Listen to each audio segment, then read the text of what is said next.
In the dark. Brother Bear, said Sister impatiently, are you going to take all day to pick your books? Sister and Brother Bear were at the Bear Country Library. Sister had already chosen her books and was waiting at the checkout desk. Hold your horses, said Brother. I'm looking for a good mystery. Sister Bear usually took out storybooks and books about nature, and sometimes books of poems. Brother liked those too, but lately he'd become interested in mysteries, especially spooky ones. Hey, this one looks good, he said, finally. Okay, let's check out. Said Sister, looking at the cover. It was called The Case of the Crying Cave. It looks scary to me. Say, this is really good, said Brother later that evening, when the Bear family had settled down for some reading. Would you like me to read it to you? He asked Sister. Sister was looking at a storybook about 3 kittens who were arguing about which was the prettiest, and it was a little boring. Or are you scared? Teased Brother. Of course not, said Sister. She left her book on the floor and climbed onto the bench to sit beside him. The mystery began quietly. It told about some Bear Scouts who were on an overnight campout. When the Scouts discovered a dark, secret cave, Brother's mystery began to get a little exciting. And when the cave began to cry and wail, it was anything but quiet. "Ooh!" cried the deep, dark, mysterious cave, read Brother with a lot of expression. "Ooh!" "Stop!" said Sister, putting her fingers in her ears. "That's enough!" And she went back to her storybook. Scaredy bear, teased Brother. And that's quite enough of that, added Papa Bear, looking up from his paper.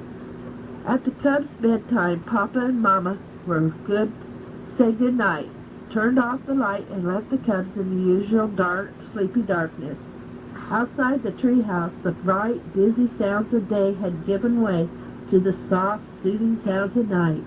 The quiet conversation of frogs and toads, the soft cry of the owl, the sigh of the night wind. And if you listened very hard, you could almost hear the softest sound of all, the sound of lightning bugs switching their lights on and off, on and off. But inside the treehouse, Sister Bear wasn't even beginning to fall asleep. That night the dark didn't seem the least bit quiet and sleepy. In fact, it seemed like the spooky darkness of a scary cave, and the friendly old chest of drawers and funny clothes tree that Papa had made didn't seem so friendly and funny. They seemed more like cave creatures. So when Brother decided to tease her a little more by making a wailing noise, a real spooky wailing noise, it gave her quite a scare. Ooh!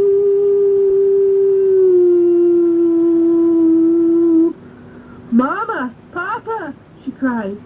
"Hurry! Come quick!" And come quickly they did. Papa rushed into the dark room and tripped over the clothes tree. Mama rushed in after Papa and tripped over him. In the commotion, Sister fell out of bed and landed on both of them. Then Brother, who had started it all, with his spooky wail, turned on the light. What a mess! Sister, still scared, was holding on to Papa. Papa was holding on to the toe he had stubbed, and Mama was looking for the nightcap she had lost in the confusion. All 3 of them were pretty annoyed with Brother Bear. It turned out to be a very long night in the Bear Tree house. Papa and Mama tried to explain that there was nothing to be afraid of in the dark, except maybe running into a clothes tree and stubbing your toe, but it didn't do any good. Sister absolutely refused to go to sleep with the light off. And Brother positively insisted that he couldn't fall asleep with the light on. The next morning the Bear family were very sleepy-eyed.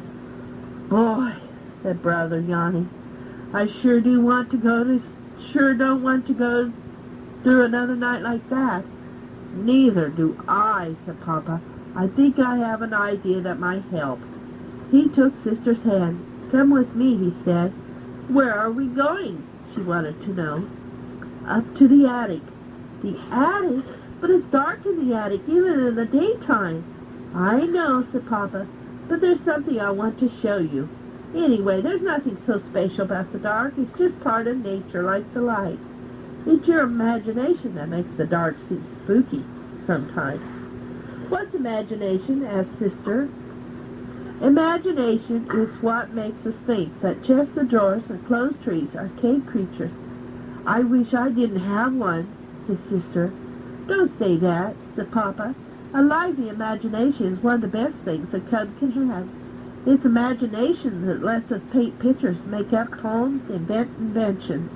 The trick is to take charge of your imagination and not let it take charge of you. When they got to the attic, Papa began to rummage through boxes, looking for something. Sister tried to follow Papa's advice and not let her imagination take charge, and it worked. A spooky shape turned out to be the shadow of some old tools. What looked like a giant was really some piled-up furniture. Here it is, said Papa, my old nightlight, the one I used when I was a cub, and had a little trouble falling asleep in the dark. Sister couldn't quite believe that her big, powerful Papa was ever afraid of the dark. Oh, sure, said Papa. Most of us are at one time or another. How about reading the rest of the case of the Crying Cave? Sister asked Brother later that day. Are you sure you want me to? Sure, I want to see how it turns out, she insisted. When it turned out there was nothing very spooky about the terrible wailing noise. It was caused by the wind blowing across an opening in the roof of the cave, like the noise you make when you blow across the top of a bottle. Sister was a little disappointed.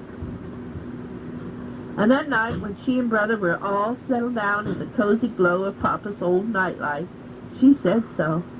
I was pretty disappointed by the way the case of the Crying Cave ended. Why? Asked Brother.